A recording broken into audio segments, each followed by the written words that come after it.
Hello दोस्तों, welcome to UPSC online. तो ये जो आज हमारा लेक्चर है वो लेक्चर 5 है। और पॉलिटी यानी कि हमने संविधान और राज्य व्यवस्था के 4 लेक्चर तो कंप्लीट कर लिया है, जिनको आप डिस्क्रिप्शन बॉक्स में जाके उस लिंक को जाके आप देख सकते हैं। ठीक है। तो आज हम लेक्चर नंबर 5 में देखेंगे कि मौलिक अधिकार क्या है, इसको संविधान के किस भाग में रखा गया है, मौलिक अधिकारियों की विशेषता क्या होती है। ठीक है। मौलिक अधिकार क्यों जरूरी है। फिर हम ये भी देखेंगे कि मौलिक अधिकार, संवैधानिक अधिकार, कानूनी अधिकार, सांविधिक अधिकार, विधिक अधिकार या फिर मानव अधिकार, ये चारों कैसे एक दूसरे से अलग हैं और कैसे समानता रखते हैं, इन चीज़ों के बारे में हम समझेंगे। ठीक है। तो चलिए शुरू करते हैं आज का वीडियो। तो सबसे पहले हम बात करते हैं कि मौलिक अधिकार। तो मौलिक अधिकार किन्हें कहा जाता है। ठीक है। तो मौलिक अधिकार वे अधिकार होते हैं जो व्यक्ति को भौतिक और नैतिक, ठीक है, आपने देखना है कि मौलिक अधिकार वे अधिकार होते हैं जो व्यक्ति को भौतिक और नैतिक विकास के लिए जरूरी होते हैं। कैसे विकास के लिए? नैतिक विकास के लिए जरूरी होते हैं, जिन्हें संविधान का विशेष संरक्षण प्राप्त होता है। इन्हें हम कहते हैं मौलिक अधिकार, जिनमें क्या होता है ना, संविधान का विशेष संरक्षण। यहाँ मैं नोट कर दे रहा हूँ ताकि आप जब भी इस वीडियो को देखें या दोबारा कभी रिपीट करें या फिर अपना नोट्स बनाना सोचें तो आप यहाँ से नोट्स बना सकते हैं। संविधान का विशेष संरक्षण, ठीक है। तो यहाँ से आप नोट कर सकते हो कि मौलिक अधिकार वे अधिकार होते हैं जो व्यक्ति के लिए भौतिक और नैतिक विकास के लिए जरूरी होते हैं और जिन्हें संविधान का विशेष संरक्षण प्राप्त हो। वे अधिकार मौलिक भौतिक मौलिक अधिकार कहलाते हैं। ठीक है। और इन्हें संविधान के भाग 3 में रखा गया है। ठीक है। जो कि अनुच्छेद 12 से लेकर 35, ठीक है, यहाँ पर हम पढ़ेंगे जब, तो 12 से लेकर 35 तक हमें देखने को मिलेंगे। अब बात आती है कि मौलिक अधिकार क्या भारत के संसद ने स्वयं स्वयं बनाए हैं या फिर कहीं किसी देश से लिए गए हैं। तो हम बात करेंगे कि जो मौलिक अधिकार हैं वो अमेरिका से लिए गए हैं। ठीक है। जब भी हम कहीं बात करेंगे कि मौलिक अधिकार किस देश से लिए गए हैं, अक्सर एग्जाम में क्वेश्चन पूछ लिया जाता है कि मौलिक अधिकार किस देश से लिए गए हैं, तो यहाँ पे हम डालेंगे कि अमेरिका से लिए गए हैं। ठीक है। तो यहाँ पे आपको इतने सारे क्वेश्चंस का आंसर मिल जाएगा।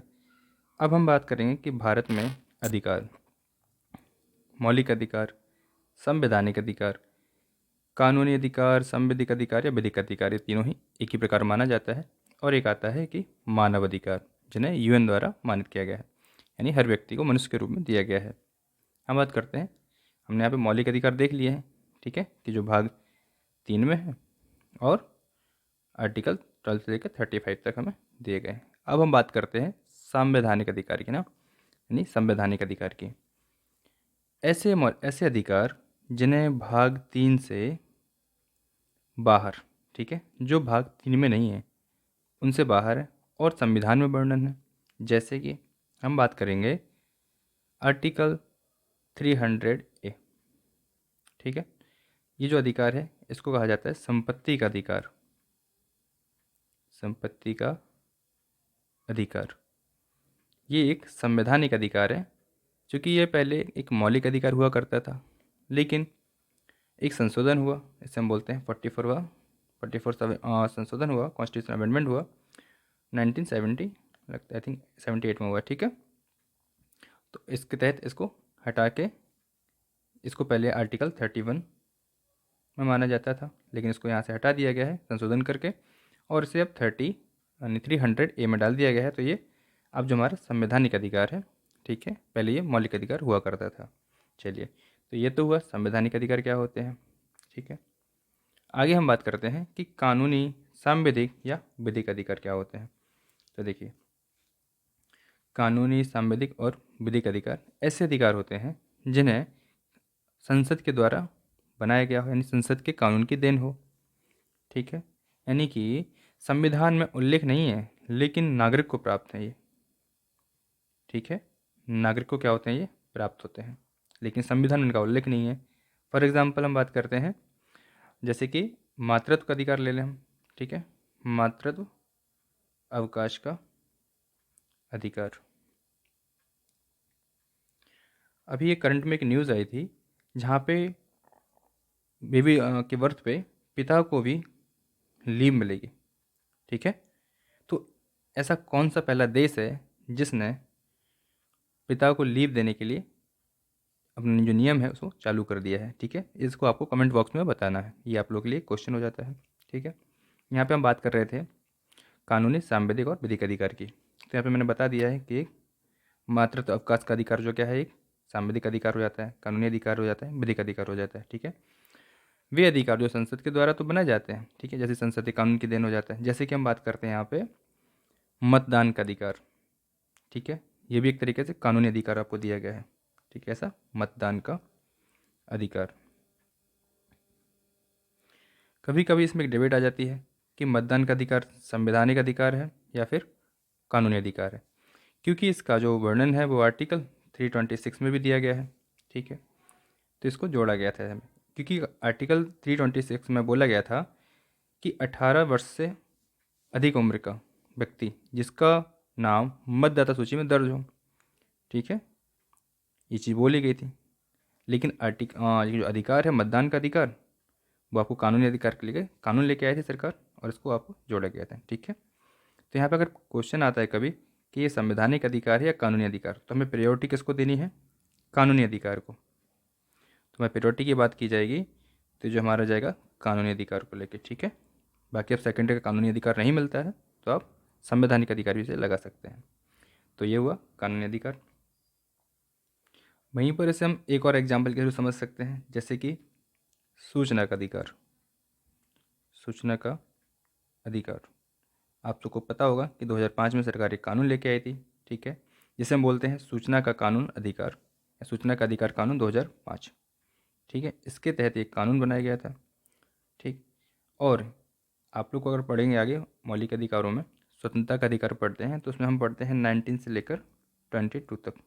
ठीक है, तो इसमें जो हमें मिलता है 19, तो इसमें कहा गया है, और 21 भी है जो मौलिक अधिकार हैं दोनों, इनमें स्पष्ट रूप से बताया गया है, यानी कि कानून में भी स्पष्ट रूप से बताया गया है कि नागरिक को सूचना प्राप्त करने का अधिकार है। जो नागरिक है उसको क्या है? सूचना प्राप्त करने का अधिकार है। ठीक है, तो एक तरीके से मौलिक अधिकार भी हमारा ये हो जाता है, लेकिन चूंकि सरकार से कानून लेके आई थी तो ये एक कानूनी अधिकार है। ठीक है, चलिए, तो ये तो हमारे 3 प्रकार के अधिकार वो हो गए हैं। अब हम बात करते हैं अगले अधिकार जो हमारा है मानव अधिकार। ठीक है, चलिए, तो मानव अधिकार की बात करते हैं। तो मानव अधिकार वे अधिकार जो प्रत्येक व्यक्ति को मनुष्य होने के नाते मिलते हैं। ठीक है, हम मानव अधिकार उन्हें कहते हैं जो प्रत्येक व्यक्ति को मनुष्य होने के नाते मिलते हैं।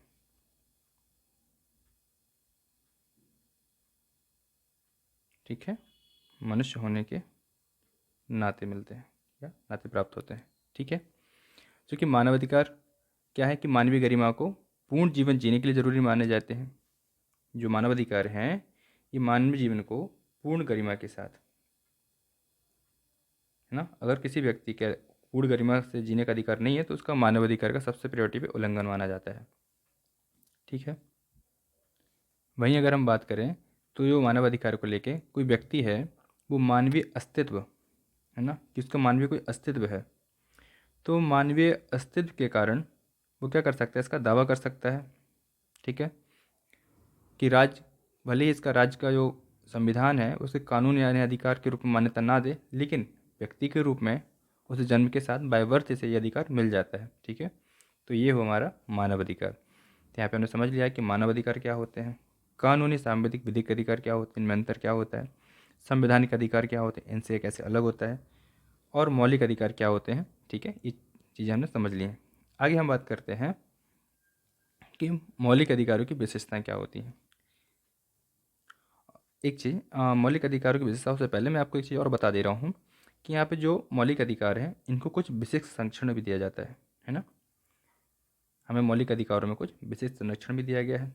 अगर हम उसे विशेष संरक्षण की बात करते हैं तो पहले नंबर पर पॉइंट आता है कि मौलिक अधिकारों का उल्लंघन होने पर हम क्या कर सकते हैं कि सुप्रीम कोर्ट डायरेक्ट जा सकते हैं। ठीक है, पहला यहाँ पे विशेष संरक्षण ये हो जाएगा। दूसरा क्या होता है कि अगर इनमें कभी संशोधन भी होना है, ठीक है, अगर इनमें संशोधन होना है तो कैसे होगा? ये विशेष बहुमत के द्वारा। ठीक है, विशेष बहुमत। और नंबर 3, इसको अगर निलंबन करना है या थोड़ा कम करना है तो ये इसके लिए कोई विशेष परिस्थिति होनी चाहिए, ठीक है, और विशेष प्रक्रिया भी होना चाहिए। कैसे में? विशेष परिस्थिति या विशेष प्रक्रिया के माध्यम से ही इनमें निलंबन या फिर इनको कम किया जा सकता है। जैसे कि आर्टिकल 300 ए में किया गया था ना, यानी 31 ए में किया गया था, उसे 300 ए में पहुंचा दिया गया है, ठीक है। तो ये 3 प्रकार के जो संरक्षण है हमें यहाँ पे मिलेंगे, ठीक है। तो यहाँ पे हमने मौलिक अधिकारों जो भारत में जो मौलिक अधिकार हैं उनके बारे में संरक्षण को भी समझ लिया है। अब हम चलते हैं विशेषता पे। तो पहले नंबर पर विशेषता आती है कि क्या मौलिक अधिकार, एक मिनट, तो क्या मौलिक अधिकार सीमित हैं या परिवर्तनीय हैं या फिर नकारात्मक प्रवृत्ति रखते हैं, ठीक है। और राज्य के विरुद्ध या फिर राज्य और निजी व्यक्ति दोनों के विरुद्ध कौन कौन से मौलिक अधिकार हैं, और फिर कौन से मौलिक अधिकार हैं जो केवल नागरिक को प्राप्त हों या फिर नागरिक और विदेशी दोनों को प्राप्त होते हैं। तो चलिए इन्हें भी देखते हैं। तो हम बात करते हैं यहाँ पे पहले सीमित अधिकार के बारे में कि जो मौलिक अधिकार हैं वो सीमित हैं, यानी कि असीमित नहीं है। मौलिक अधिकार क्या है कि असीमित नहीं है, इन्हें विशेष परिस्थिति, जब भी कोई हमें विशेष परिस्थिति पड़ती है तो हम कम या निलंबन इनका कर सकते हैं, ठीक है। इसलिए से पता चलता है कि ये असीमित नहीं है, ठीक है। दूसरी चीज़ क्या है कि परिवर्तनीय। तो मौलिक अधिकार परिवर्तनीय हैं, ठीक है, क्योंकि इसको लेके आप सुप्रीम कोर्ट भी जा सकते हो कि अगर मौलिक अधिकार का उल्लंघन हो तो ये परिवर्तनीय है, ठीक है। वही चीज़ आती है फिर नकारात्मक, कि मौलिक अधिकारों की जो प्रवृत्ति है वो नकारात्मक क्यों मानी गई है। तो आप यहाँ पे समझिए कि जैसे मैं अगर एक एग्जांपल देता हूँ, यहाँ पे मैं लिखता हूँ कि चोरी मत करो, ठीक है, चोरी मत करो। तो मत जो शब्द आता है वो आता है नो के रेफरेंस में, यानी कि नहीं करना चाहिए। जबकि सेंटेंस कहता है अच्छा है, सेंटेंस की जो भावना है चोरी नहीं करो, लेकिन ये सेंटेंस की जो भावना है वो अच्छी मानी जाती है कि गुड है, अच्छी भावना है, चोरी नहीं करनी चाहिए। लेकिन ये नेगेटिव सेंस में आता है कि मत करो, है ना। और मत को यानी कि नो को यानी कि दर्शन में क्या बोला गया है कि ये नकारात्मक भावना प्रकट कर रहा है, ठीक है, इसमें नकारात्मक सेंस दिया गया है। इसीलिए हम यहाँ पे नकारात्मक, क्योंकि हमने राज्य में पढ़ते हैं कि राज्य ऐसा कोई कानून नहीं करेगा, राज्य ऐसा कोई कानून नहीं बनाएगा जो मौलिक अधिकारों को कम करता हो, राज्य भेदभाव नहीं करेगा, अस्पृश्यता नहीं होगी, है ना, किसी की स्वतंत्रता का हनन नहीं होगा। तो ये नकारात्मक प्रवृत्ति रखते हैं। तो हम देखते हैं कि वो अधिकतर मौलिक अधिकार की जो प्रवृत्ति कैसी है, नकारात्मक, ठीक है। अगर ये सभी क्वेश्चन आता है आपको पीटी में तो आप इसको आसानी से सॉल्व कर सकते हैं। अगला जो पॉइंट आता है कि राज्य के विरुद्ध या फिर राज्य और निजी दोनों के व्यक्तियों के विरुद्ध माने गए हैं। तो हम इनको भी देखते हैं हम। तो कुछ मौलिक अधिकार केवल राज्यों के विरुद्ध माने गए हैं, जबकि कुछ मौलिक अधिकार राज्य और निजी दोनों के विरुद्ध माने गए हैं। जैसे हम देखते हैं आर्टिकल 15, जो हमारा आर्टिकल 15 है और आर्टिकल 16 है। 15 और 16 ये दो आर्टिकल हैं, इनको लिंग, जाति, मूलवंश, निवास, इन सब के स्थान के आधार पर किसी के साथ भेदभाव नहीं किया जाएगा, ठीक है। या फिर यहाँ पे अवसर की समानता की बात करते हैं। तो एक इनके राज्य के विरुद्ध अधिकार प्राप्त होते हैं, ठीक है। नागरिकों को राज्य के विरुद्ध कौन कौन से अधिकार प्राप्त हैं, आर्टिकल 15, 16। वहीं हम बात करते हैं आर्टिकल 17। मैं सिर्फ यहाँ पे एग्जांपल दे रहा हूँ, जब हम आर्टिकल पढ़ेंगे तो हम वहाँ पे और अच्छे से इसको डिस्कस कर लेंगे। जैसे हम आर्टिकल 17 लेते हैं तो यहाँ पे कोई भी व्यक्ति, जैसे मान के चलिए हम नाई की बात करते हैं, तो यहाँ पे नाई क्या नहीं करेगा, अस्पृश्यता नहीं करेगा, क्योंकि आर्टिकल 17 अस्पृश्यता की बात करता है, ठीक है। कोई या डीएम है, जैसे आप जिलाधिकारी बन जाएंगे तो आपका भी ये कर्तव्य होगा कि आप किसी काम के लिए मना नहीं कर सकते इसकी जाति, रंग, भेद आदि देख के, ठीक है। तो ये क्या है, निजी व्यक्ति भी हो गया, यहाँ पे राज्य भी हो गया, और निजी व्यक्ति नाई निजी व्यक्ति हो जाता है। तो राज्य और निजी कुछ अधिकार आपको देखने को मिलेंगे कि राज्य और निजी व्यक्ति दोनों के विरुद्ध होते हैं, और कुछ अधिकार होते हैं वो राज्य के विरुद्ध होते हैं। यहाँ पे राज्य डीएम सरकार है, तो डीएम भी राज्य की परिभाषा में आता है। आगे हम इसको डिटेल में पढ़ेंगे, ठीक है। अब थोड़ा एक चीज़ आपको क्लियर नहीं हो रहा हो कि नकारात्मक वाली चीज़, तो यहाँ पे देखिए नकारात्मक क्यों बोला गया है। अब बोल रहे हैं कुछ, तो क्या है ना कि अधिकतर जो मोस्टली जो मौलिक अधिकार हैं उनको नकारात्मक माना गया है, इसीलिए हम इसे नकारात्मक की श्रेणी में रख देते हैं, ठीक है। तो ऐसा नहीं है कि न केवल नकारात्मक ही है, नहीं, अधिकतर नकारात्मक है, इसलिए हमने नकारात्मक की श्रेणी में से रखा गया है, ठीक है। आगे हम बात करते हैं कि कुछ मौलिक अधिकार केवल नागरिकों को प्राप्त होते हैं, कुछ मौलिक अधिकार हैं वो नागरिकों और विदेशी दोनों को प्राप्त होते हैं, तो हम इनकी भी चर्चा कर लेते हैं।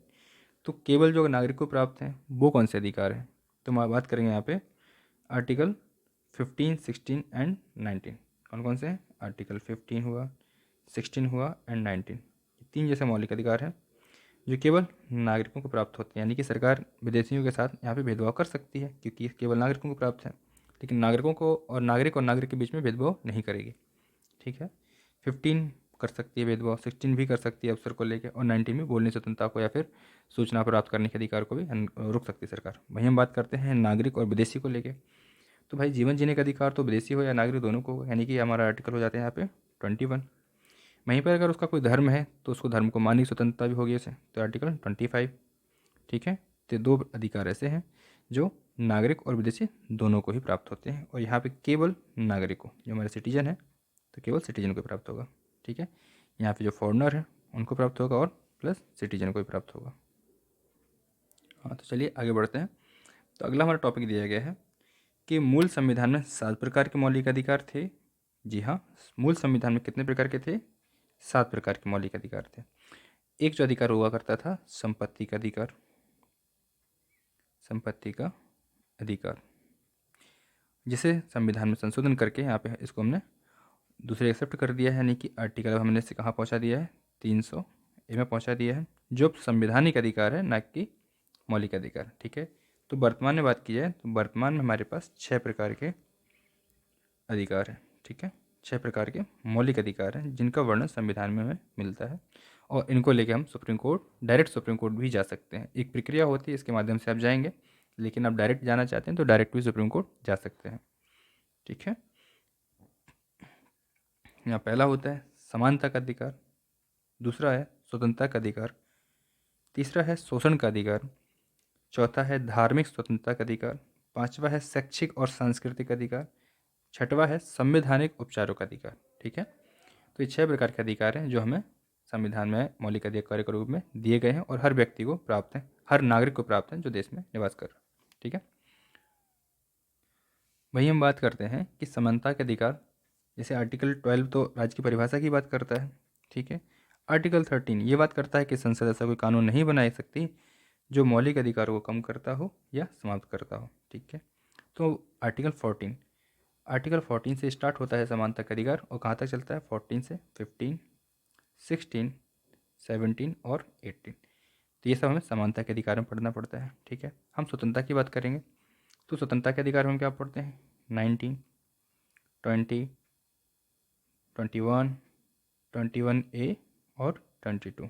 यहाँ पे ए कैसे जोड़ा गया है इसको हम आगे डिस्कस कर लेंगे। आगे बात करते हैं शोषण के विरुद्ध अधिकार। तो आर्टिकल 23 और 24 ये दो अधिकार ऐसे हैं जो हमें शोषण के विरुद्ध अधिकार के रूप में वर्णित किए गए हैं। फिर धार्मिक स्वतंत्रता की बात करते हैं तो यहाँ पे आर्टिकल 25, 26, 27 एंड 28। ठीक है, शैक्षिक और सांस्कृतिक अधिकार यहाँ पे 29 और 30, ये दो अधिकार यहाँ पे मिल जाते हैं देखने को। फिर अगला है संवैधानिक उपचारों का अधिकार। तो यहाँ पे एक ही होता है आर्टिकल 32, लेकिन ये अंतिम नहीं, ये बहुत प्रभावशाली होता है। ठीक है, इसको भी हम आगे अच्छे से डिस्कस करें, बहुत ही इंटरेस्टिंग आर्टिकल है। ठीक है, तो सबसे पहले हम बात करते हैं आर्टिकल 12 की, राज्य की परिभाषा, यानी कि राज्य क्या है, किसे हम राज्य कहेंगे?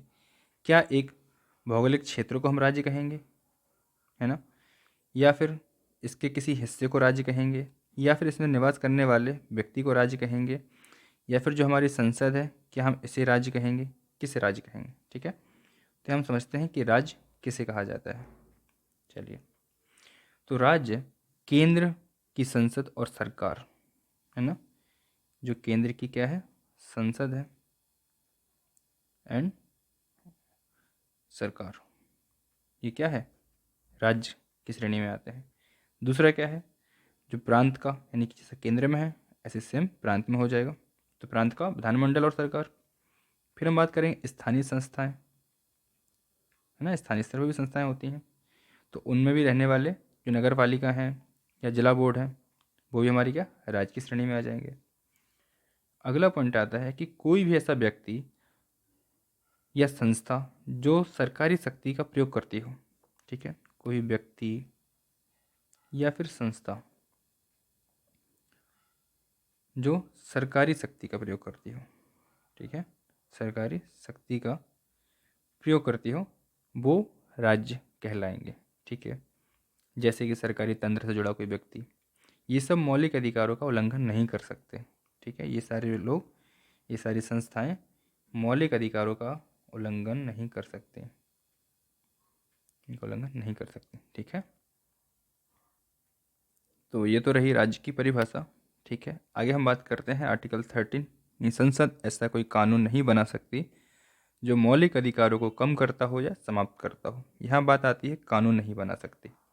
ठीक है, तो जो कानून होते हैं वो तो साधारण बहुमत से बनाए जाते हैं। ठीक है, लेकिन मूल अधिकारों में संशोधन की बात आती है तो उसमें हम संविधान में संशोधन करते हैं। तो यहाँ प्रश्न उठा था कि आर्टिकल में, संविधान में लिखा गया है कि सरकार कोई कानून नहीं बना सकती, तो कानून नहीं बनाएगी लेकिन संशोधन तो कर सकती है। तो यहाँ पे फिर ये बात गई है सुप्रीम कोर्ट में, क्योंकि यहाँ पे ये संविधान की मूल भावना को लेके मुद्दा उठा था। तो सुप्रीम कोर्ट में गया केस 1951 में। तो यहाँ से कहानी शुरू होती है। 1951 में एक केस जाता है सुप्रीम कोर्ट में। ठीक है, शंकरी प्रसाद बनाम भारत संघ, शंकरी प्रसाद वैस भारत संघ। ठीक है, तो ये केस गया, वहाँ पे सुप्रीम कोर्ट ने बोला यस, आप संशोधन कर सकते हैं, इसको कम करने का संशोधन कर सकते हैं। ठीक है, फिर दूसरा केस हुआ। दूसरा केस कब आया? 1965 में, जिसे बोलते हैं सज्जन सिंह, सज्जन सिंह वेस्ट राजस्थान सरकार। ठीक है, इसमें सुप्रीम कोर्ट ने शंकरी प्रसाद वाले निर्णय को दोहराया। फिर एक केस जाता है 1967 में, 1967 में एक केस जाता है जिसे हम बोलते हैं गोलकनाथ बनाम पंजाब राज्य, गोलकनाथ। इस केस में बोला गया कि नहीं, आप ऐसा कोई कानून नहीं बना सकते जो इनको कम करता हो। ठीक है, हाँ, इस पर एक बात कही गई, ये प्रोस्पेक्टिव ओवर रूलिंग है, यानी भविष्य में समाप्त करने की बात कही थी, लेकिन अभी फिलहाल नहीं कर सकते हो। इसे बोलते हैं भविष्य लक्ष्य अध्यारोपण का सिद्धांत दिया गया इस केस में, गोलकनाथ केस में। देखिए, जितने भी केस हुए हैं मौलिक अधिकारों को लेके या फिर किसी भी इस प्रस्तावना को लेके, कहीं भी आपको संविधान को लेके कोई केस चर्चा में रहता है तो आपको याद रहना चाहिए। ठीक है, क्यों याद रहना चाहिए? क्योंकि अगर आप मेंस में, अगर इस क्वेश्चन को मेंस में जब भी अगर आप कोई केसेस को कोट कर सकते हो या फिर इसका रेफरेंस लेते हो, तो जो आपका आंसर है वो काफ़ी प्रभावी माना जाता है। ठीक है, तो आपको क्या करना चाहिए कि जितने भी केसेस मैं यहाँ पे डिस्कस करता हूँ या आपको जहाँ कहीं भी किसी भी नोट से मिलते हैं, उनको आप एक अच्छी जगह या फिर किसी डायरी में नोट कर लीजिए, जिनको आप दोहराते रहें, और अपने जो आंसर जब भी फ्रेमिंग करें तो उसमें आप नोट करते रहेंगे। ठीक है, इससे आपके जो आंसर है उसमें थोड़ा वैल्यूएबल हो जाएगा। ठीक है, और एग्जामिनर पर इसका अच्छा इफेक्ट पड़ता है। चलिए, तो चलिए हम अपने टॉपिक पे वापस लौटते हैं। ठीक है, मतलब हम टॉपिक पे चल ही रहे थे लेकिन मेन टॉपिक पे आते हैं। तो बात आती है फिर, एक संशोधन हुआ था 24वां संविधान संशोधन। ठीक है, इसमें जो आर्टिकल 13(4) है, ठीक है, इसमें कहा गया था कि इसको लेके रेफरेंस में केस हुआ था, तो इसमें कहा गया कि हाँ, संशोधन कर दिया कि हाँ, इसे आप, ये संविधान में संशोधन करके संसद ने 13(4) जोड़ा गया। ठीक है, और इसमें कहा गया कि आप संशोधन कर सकते हैं, यानी कि जो फंडामेंटल राइट्स हैं वो अमेंडमेंटेबल हैं, यानी संशोधन कर सकते हो। ठीक है, फिर केस जाता है सुप्रीम कोर्ट में, क्योंकि जब भी कोई विवाद होगा तो केस जाता है सुप्रीम कोर्ट में। तो फिर केस गया 1973 में, केशवानंद भारती। यहीं से थोड़ी कहानी आपकी चेंज हो जाती है। केशवानंद भारती केस जैसे सुप्रीम कोर्ट पहुंचा तो यहाँ पर एक ऐतिहासिक निर्णय आया जिसे हम बोलते हैं मूल ढांचे का सिद्धांत। ठीक है, मूल ढांचे का सिद्धांत आया, तो यहाँ पे कहा गया कि हाँ, आप संशोधन कर सकते हैं, यानी कि मूल अधिकारों में आप संशोधन कर सकते हैं, लेकिन जो आपका इसका मूल भावना है यानी मूल ढांचा है उससे प्रभावित किए बिना। ठीक है, सुप्रीम कोर्ट ने यहाँ पे ये निर्णय दिया कि आप इसमें संशोधन कर सकते हैं लेकिन मूल ढांचे को प्रभावित नहीं करेंगे। ठीक है, तो ये चीज़ हो जाती है। फिर केस आता है एक कौन सा? मिनर्वा मिल्स 1980 में आता है, मिनर्वा मिल्स। इसमें भी सुप्रीम कोर्ट ने केशवानंद भारती का रेफरेंस लिया और कहा कि यस, संशोधनीय है। तो हम देखते हैं कि वर्तमान स्थिति क्या है। तो वर्तमान स्थिति क्या हो जाएगी मौलिक अधिकारों के परिप्रेक्ष्य में? तो संशोधनीय है। संशोधन इनमें विशेष बहुमत से किया जाएगा और मूल ढांचा पाया जाता है, इसलिए मूल ढांचे में संशोधन नहीं होगा। तो ये 3 चीज़ आपको याद रखनी है। मैंने ऊपर भी थोड़ा पहले आपको रेफरेंस दे दिया था, लेकिन यहाँ पे इसको हमने डिटेल से समझ लिया है। ठीक है, कि मूल अधिकार में संशोधन किया जा सकता है। ठीक, तो यहाँ पे आपको चीज़ समझ में आ गई होंगी। चलिए, तो हम बात करते हैं यहाँ पे आर्टिकल 14। तो मैं सोच रहा हूँ कि इसके लिए फिर का नेक्स्ट वीडियो बनाता हूँ, क्योंकि मुझे लगता है कि वीडियो थोड़ा ज़्यादा लेंदी हो जाएगा। क्योंकि सोच रहा हूँ कि आर्टिकल 14 यानी कि समानता का अधिकार है, फिर स्वतंत्रता का अधिकार, तो मैं सोच रहा हूँ इसके लिए अलग ही एक सीरीज चालू कर देते हैं, यानी कि अलग सा ही वीडियो बना देता हूँ, ताकि आप जब भी सीधे आपको डायरेक्ट पढ़ना हो तो आप समानता का अधिकार का वीडियो क्लिप करके शुरू कर सकते हैं। ठीक है, तो अभी तक इसको यहीं रहने देते हैं। यहाँ पे आप हम लोग एक चीज़ समझ लेते हैं कि हमने अभी तक क्या पढ़ा। तो आर्टिकल 13 पढ़ लिया, आर्टिकल 12 पढ़ लिया। राज्य की परिभाषा क्या होती है? संसद कोई कानून नहीं बना सकती, जैसे अधिकारों को कम करती है, समाप्त कर सकती हो। कितने मौलिक अधिकार हैं उनके हमने क्रम समझ लिया, उनमें कितने कितने आर्टिकल पाए जाते हैं ये भी समझ लिया है। ठीक है, वर्तमान में आर्टिकल की यानी मूल अधिकारों की स्थिति क्या है, वर्तमान में कितने प्रकार के अधिकार हैं। ठीक है, संपत्ति का जो अधिकार था उसके साथ क्या हुआ है ये भी समझ लिया है। नागरिकों को कितने अधिकार प्राप्त हैं, विदेशियों को कितने अधिकार प्राप्त हैं, नागरिक और विदेशी दोनों को क्या अधिकार प्राप्त है, इनकी प्रवृत्ति कैसी होती है, प्रवर्तनीय है या नहीं है, सीमित है या असीमित है, ये भी समझ लिया है, यानी मौलिक अधिकार विशेषता भी समझ ली है। ठीक है, फिर हमने ये भी समझा है कि मौलिक अधिकार यानी भारत में कितने प्रकार के अधिकार हैं, मौलिक अधिकारों को समझा है, संवैधानिक, कानूनी और मानव अधिकार, ये भी देख लिया है। तो ये रहा हमारा आज का लेक्चर। यहाँ पे हमने मौलिक अधिकार के जो बेसिक फंडामेंटल होते हैं उनको हमने समझ लिया है। अब कल से हम बात करते हैं, यानी कि नेक्स्ट लेक्चर में हम बात करेंगे जो आर्टिकल 14 यानी कि समानता का अधिकार यहाँ से शुरू होता है, तो 14, 15, 16, 17, 18 ये समानता का अधिकार आ जाएगा। फिर जैसे जैसे वीडियो में हम आगे बढ़ते जाएंगे सारे अधिकारों को जल्दी से ही 2 से 3 वीडियो में डिस्कस कर लेंगे। ठीक है, तो मिलते हैं नेक्स्ट वीडियो में, तब तक के लिए धन्यवाद।